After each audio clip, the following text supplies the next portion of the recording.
Praise the lord. యేసు రక్తమే జయము. మన రక్షకుడు, మన విమోచకుడైన యేసుక్రీస్తు పరిశుద్ధ నామములో అందరికీ వందనాలు. చిన్న ప్రార్థన ద్వారా ఈ రాత్రికాల వాక్యదానం చేసుకుందాము.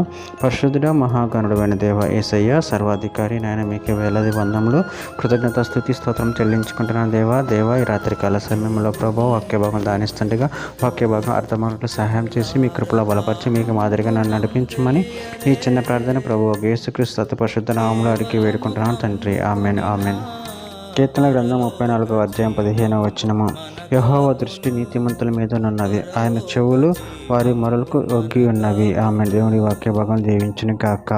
ప్రభునందు ప్రియులరా, మనం ఇక్కడ వాక్య భాగంలో గమనించినట్లయితే యెహోవా దృష్టి నీతిమంతుల మీద ఉన్నది, ఆయన చెవులు వారి మొరలకు ఒగ్గి ఉన్నవి.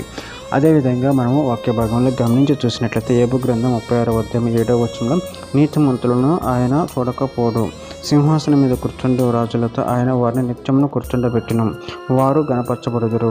పేతురు రాసిన మొదటి పత్రిక 3వ అధ్యాయం 12వ వచనం, ప్రభువు కనులు నీతిమంతుల మీదను ఆయన చెవులు వారి ప్రార్థనల వైపును ఉన్నవి, కానీ ప్రభు ముఖము కీడు చేయు వారికి విరోధముగా ఉన్నది.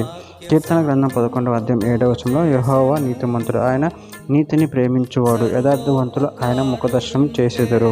కీర్తన గ్రంథం 41వ అధ్యాయం 12వ వచనంలో, నా యథార్థతను బట్టి నువ్వు నన్ను ఉద్ధరించుచున్నావు, నీ సన్నిధిని నిత్యము నన్ను నిలబెట్టెదవు.